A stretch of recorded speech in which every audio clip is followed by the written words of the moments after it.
The hospital corridor was cold and empty. A young girl sat on a wooden bench, her school uniform stained with dust and tears. Her hands trembled as she clutched a crumpled certificate. Inside the emergency room, doctors moved frantically around a woman whose body had finally surrendered to years of suffering. The girl's name was Chidera. She was 17 years old, and in just a few moments, her entire world was about to shatter. But this story did not begin here. And before we dive into the full story, please subscribe to our channel, like the video, and comment where in the world you're watching from. We'd love to know how far this tale is traveling. Grab a popcorn because what you're about to hear will question everything you think you know about people. If you've done that, let's begin.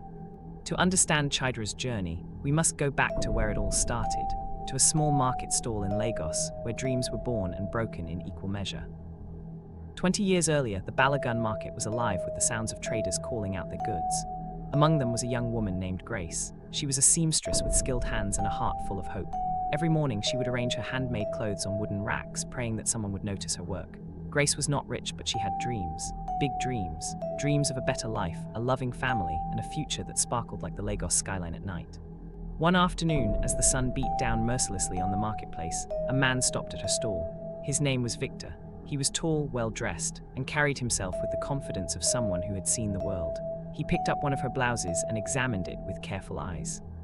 "You made this yourself?" Victor asked, his voice smooth as honey. Grace nodded, trying to hide her nervousness. "Yes, sir. Every stitch is done by hand." Victor smiled. It was a smile that could melt ice. "You have a gift. This is beautiful work."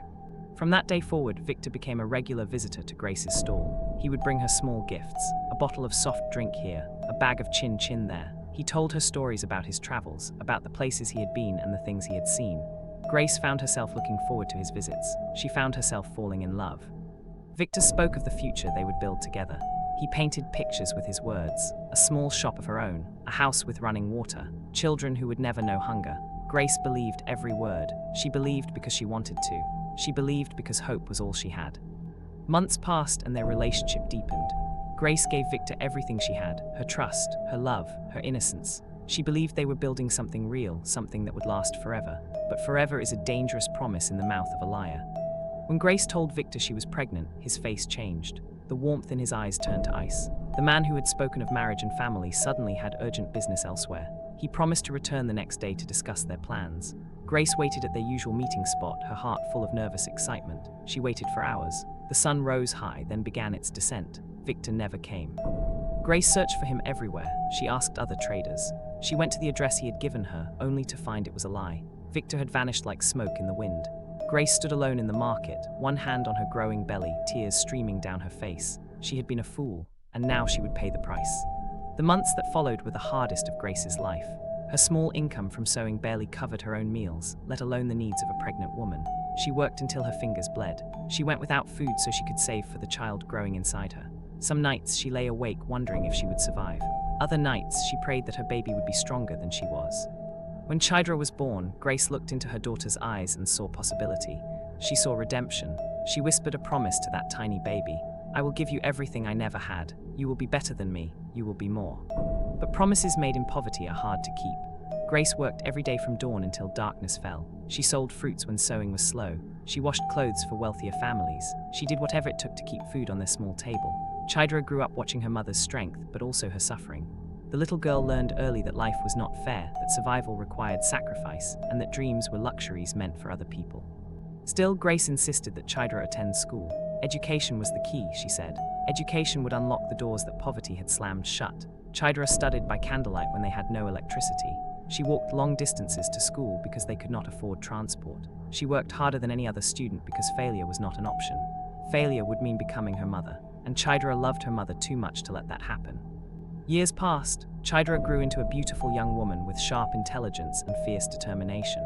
She completed her secondary school education with excellent grades. The day she received her certificate, Grace held it in her trembling hands and wept with pride. For one brief moment, they allowed themselves to believe that better days were coming.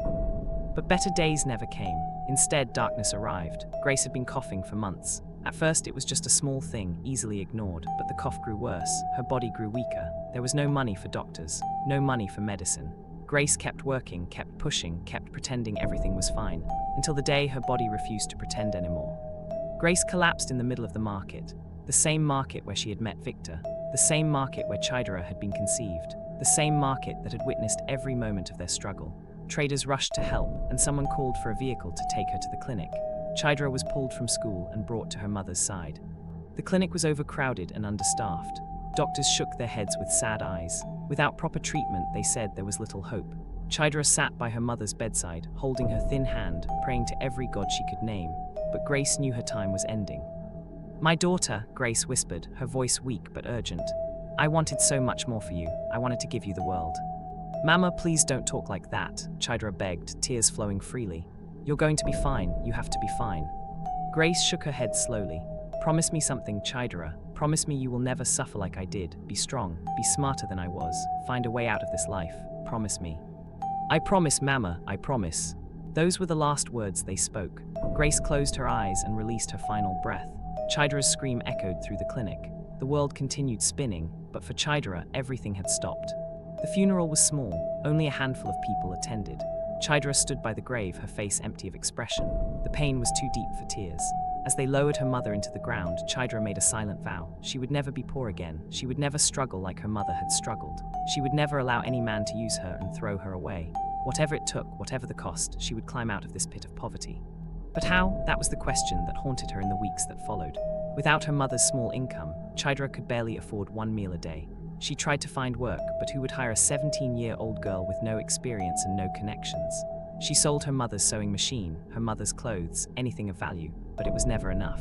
2 months after her mother's death, Chidera found herself wandering through the same market where Grace had once worked. The memories were painful, but she had nowhere else to go. She was searching for food, for work, for anything that might help her survive another day. "Chidera, is that really you?" Chidera turned and saw a familiar face. It was Auntie Jennifer, one of her mother's old customers. Jennifer looked different now. She was dressed in expensive clothes. Her hair was perfectly styled. She wore gold jewelry that caught the sunlight. She looked like success. "Auntie Jennifer," Chidera said, her voice cracking with emotion. Jennifer's smile faded when she saw the state Chidera was in. The girl was too thin. Her clothes were worn. Her eyes carried a sadness that no 17-year-old should know. "I've been trying to reach your mother for months. Where is she?" The question broke something inside Chidera. The tears she had been holding back finally came. "She's gone, Auntie. She died 2 months ago. She left me alone." Jennifer's hand flew to her mouth.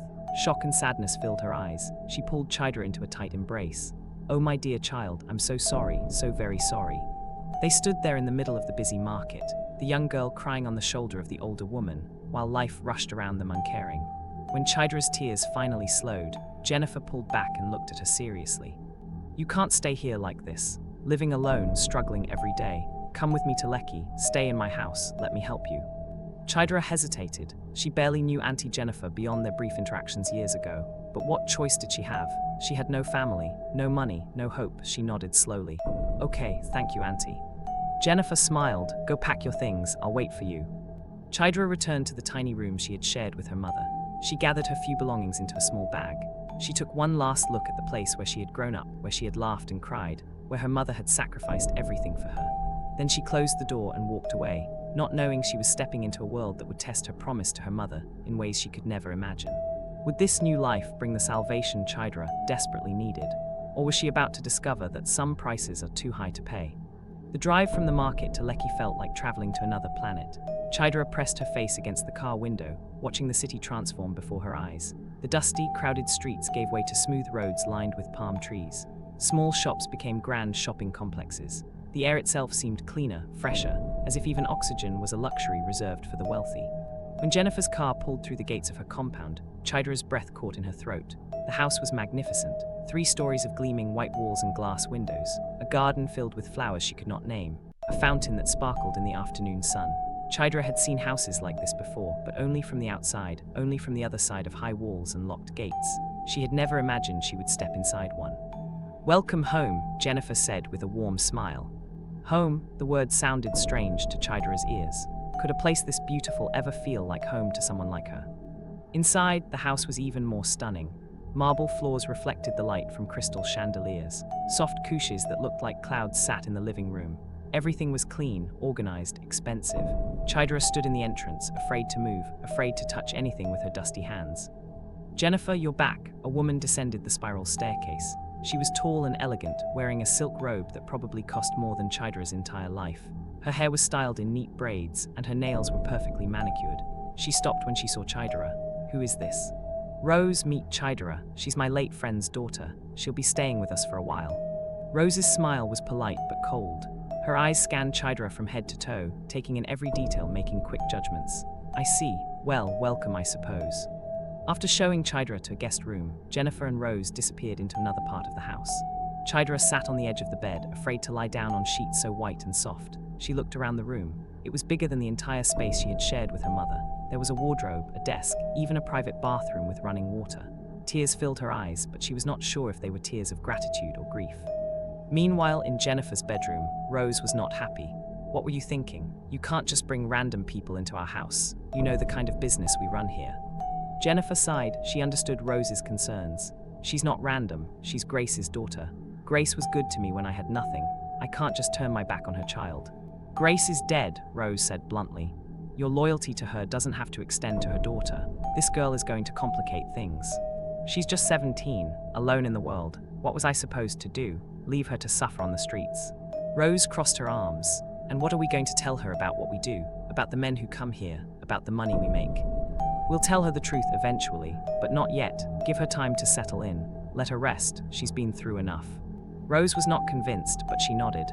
"Fine, but this is on you, Jennifer. If this girl becomes a problem, you deal with it." Days turned into weeks. Chidera slowly adjusted to life in the house. Jennifer and Rose treated her kindly, giving her new clothes, feeding her 3 meals a day, things she had not experienced in years. But Chidera was not blind. She noticed things, strange things. Jennifer and Rose would dress up in expensive evening gowns and leave the house late at night. Sometimes they would not return until dawn. They received constant phone calls from men with deep voices. Expensive gifts would arrive at the house. Flowers, jewelry, bottles of champagne. The women would laugh and whisper among themselves, conversations that would stop whenever Chidera entered the room. Chidera was curious but afraid to ask. She did not want to seem ungrateful. She did not want to risk losing the only stability she had. But the questions burned inside her mind. What did Jennifer and Rose do for a living? Where did all this wealth come from? One evening, as Jennifer was applying makeup in front of a large mirror, Chidera gathered her courage.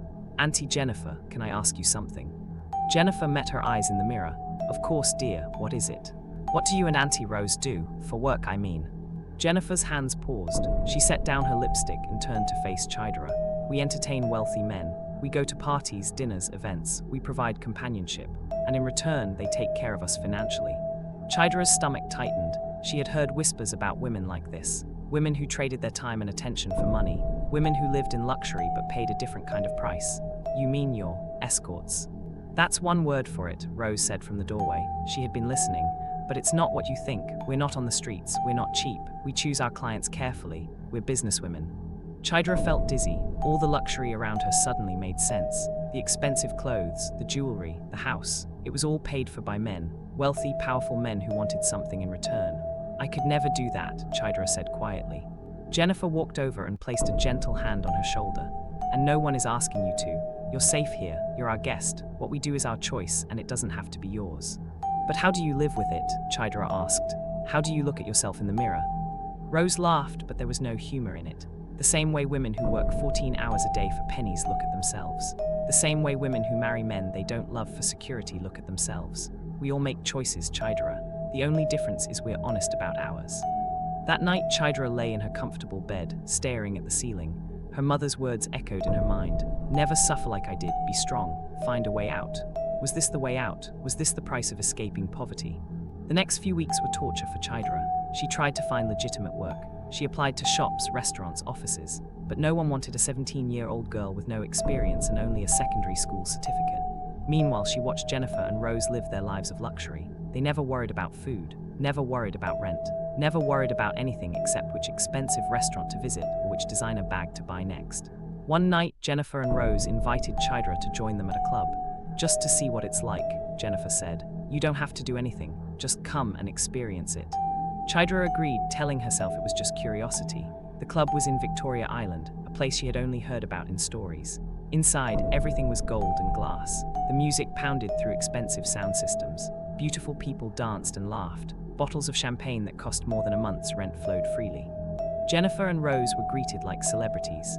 Men in expensive suits approached them, kissing their hands, buying them drinks, whispering compliments. Chidra watched from the sidelines, feeling like a ghost in a world she did not understand. One man approached her, offering to buy her a drink. She refused. He smiled and walked away, unbothered. On the drive home, Rose turned to look at Chidra in the back seat. "What did you think?" "It was interesting," Chidra said carefully. "Interesting," Rose repeated. "That's one way to put it. Did you see how those men looked at us? Like we were queens, like we were the most important people in the room." "They were looking at what you could give them," Chidra said. Jennifer laughed. "Smart girl, you're right, but we're also looking at what they can give us. It's a transaction, an honest transaction. They get companionship and beauty. We get security and wealth. Everyone wins." "Do they really win?" Chidra asked. "Or do they just think they do?" The car fell silent. Rose and Jennifer exchanged a look. This girl was more perceptive than they had realized. Over the next month, the pressure increased. Jennifer and Rose did not force Chidra into anything, but they talked. They showed her their bank accounts, their jewelry collections, their designer wardrobes. They painted pictures of a life without worry, without struggle, without poverty. They reminded her that she was 17 with no job, no family, and no future. "You're beautiful, Chidra," Rose said one afternoon as they sat by the pool. "You're intelligent. You have everything those men want. Why waste it?" "Because it's not just beauty and intelligence they want," Chidra replied. "They want more. And you get to decide how much more," Jennifer added.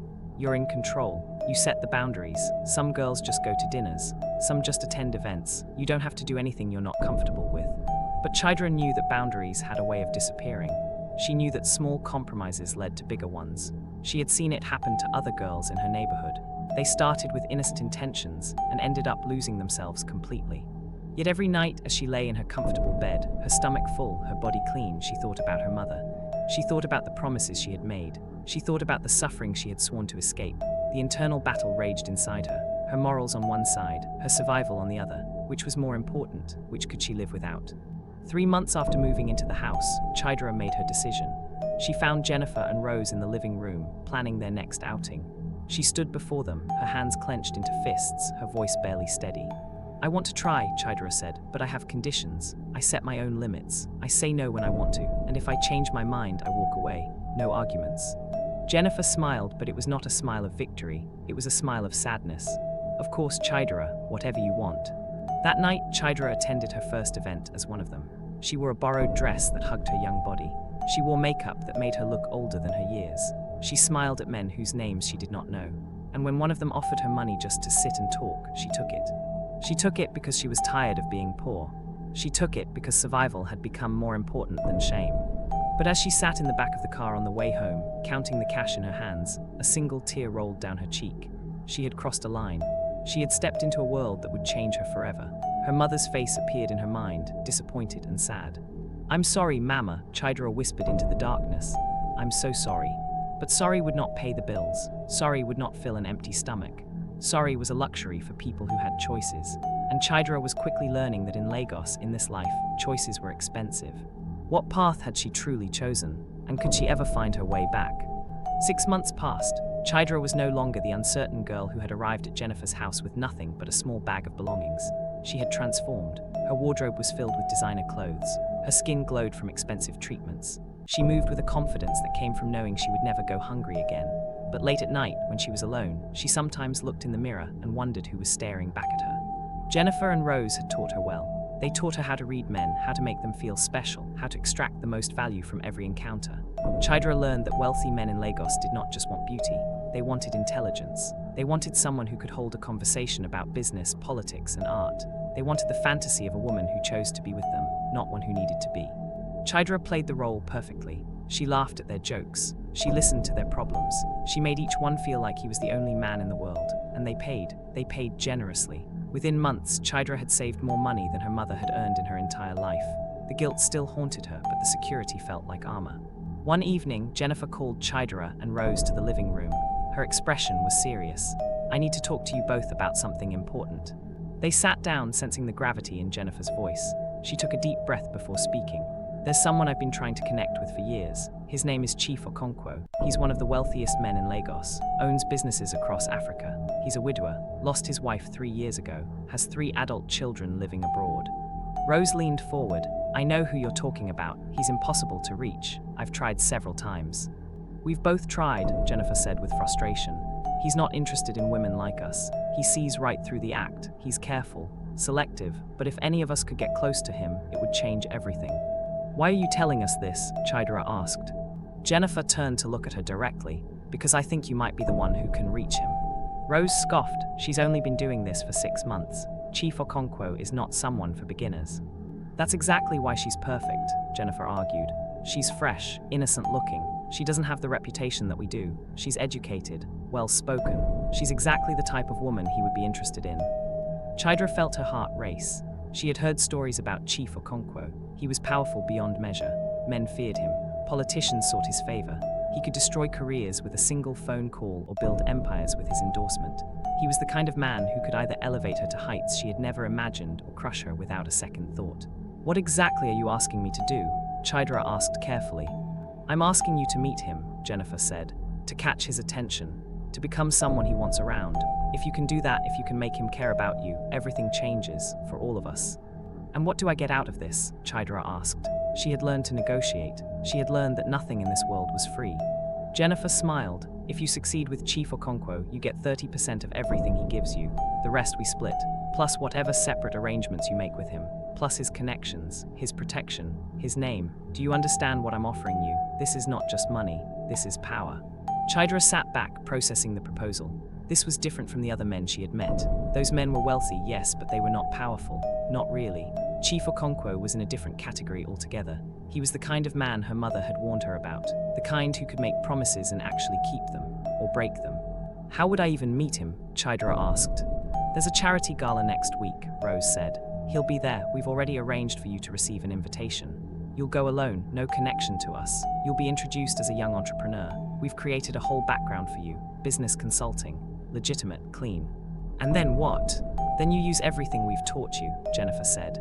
You be smart, you be charming, you be different from every other woman throwing herself at him.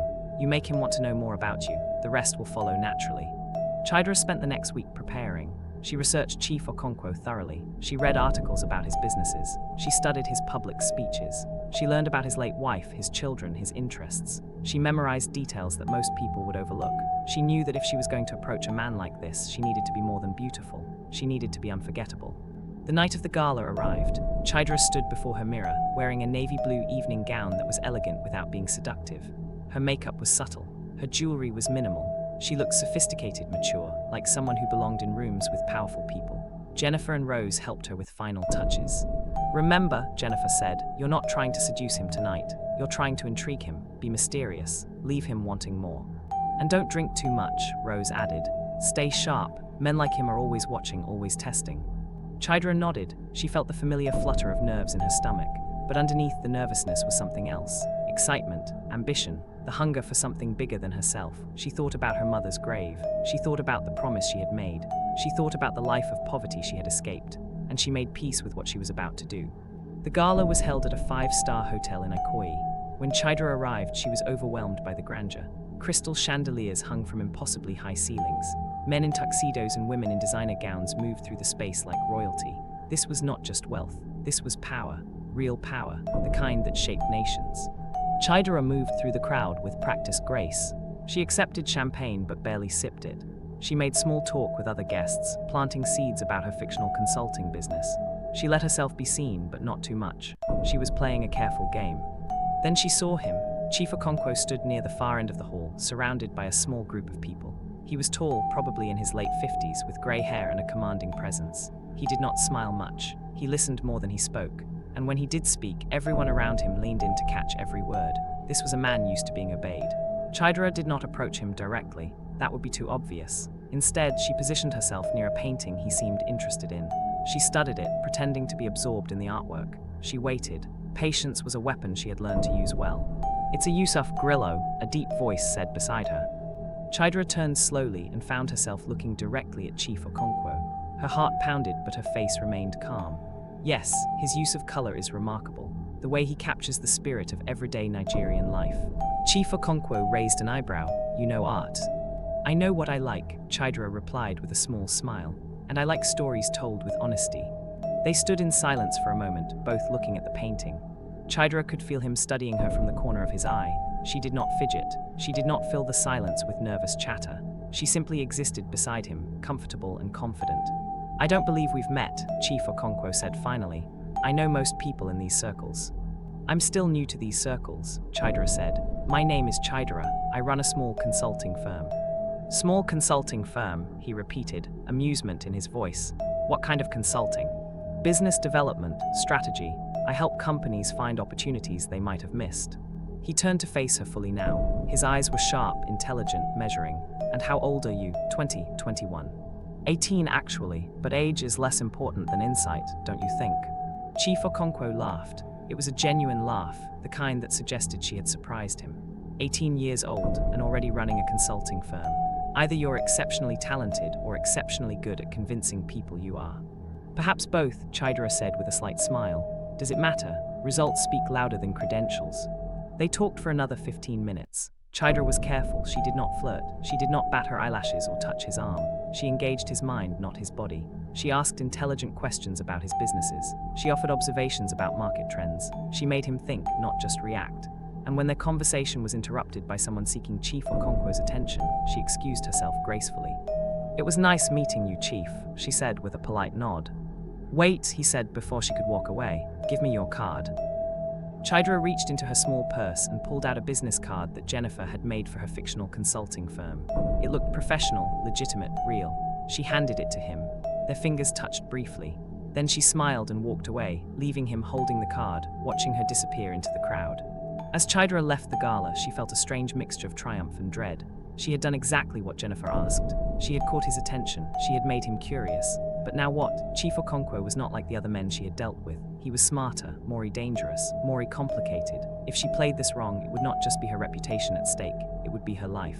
Her phone buzzed in her purse. A message from Jennifer. How did it go? Chidera typed back, he took my card. 3 dots appeared as Jennifer typed her response.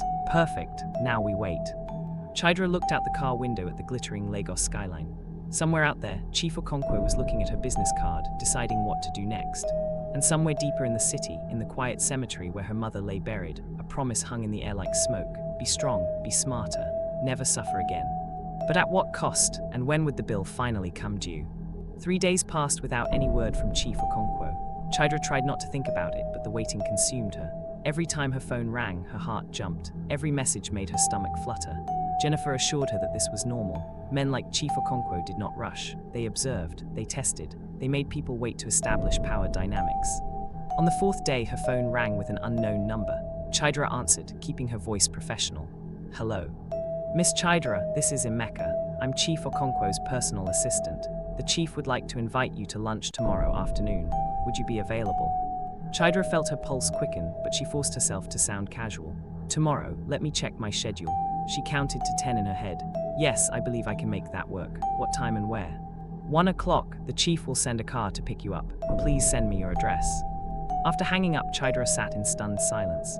It was happening. She called Jennifer immediately, her voice shaking with excitement and fear. Jennifer's response was calm and measured. This is good, very good, but listen carefully. Lunch is a test. He wants to see if you're real or fake. Be yourself. Well, be the version of yourself you showed him at the gala. Smart, confident, not desperate. The next day, a sleek black car arrived exactly at 12:30. The driver was professional and silent. Chidera wore a simple but elegant dress. Not too formal, not too casual. She had learned that everything was a message. The way you dressed, the way you spoke, the way you carried yourself, everything communicated something. They drove to an exclusive restaurant in Victoria Island. The kind of place without signs, where only people who already knew about it could find it. Inside, Chief Okonkwo sat at a private table, reading something on his tablet. He looked up when she approached and stood to greet her. The gesture surprised her. Most men she had dealt with barely acknowledged her arrival.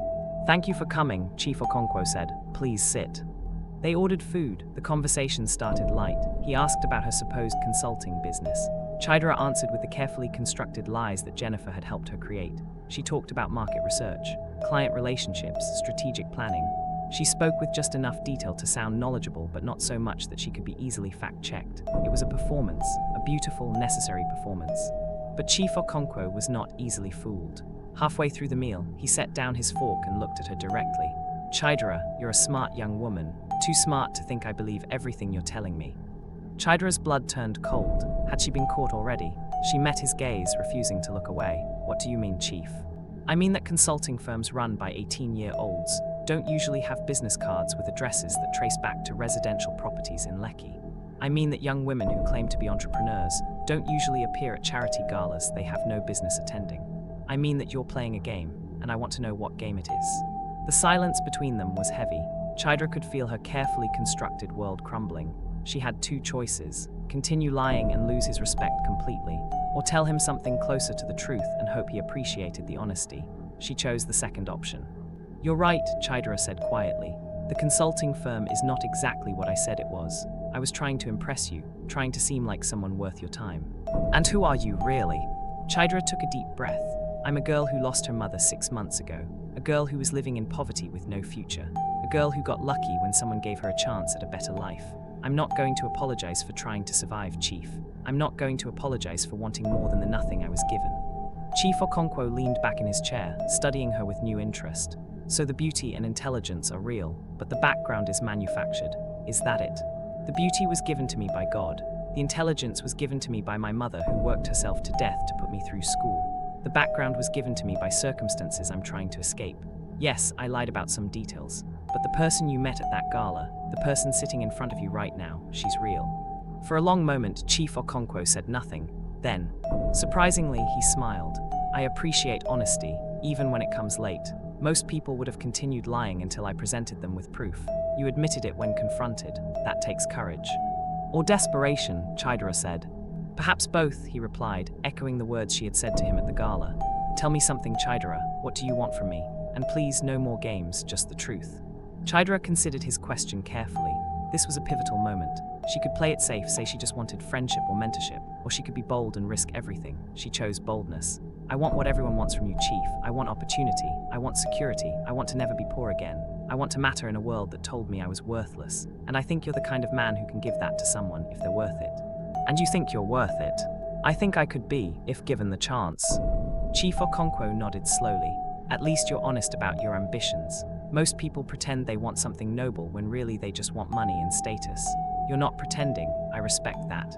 The lunch continued, but the tone had shifted. They were no longer playing roles. They were two people having a real conversation. Chief Okonkwo told her about his late wife, how they had built his empire together, how her death had left a void that nothing could fill.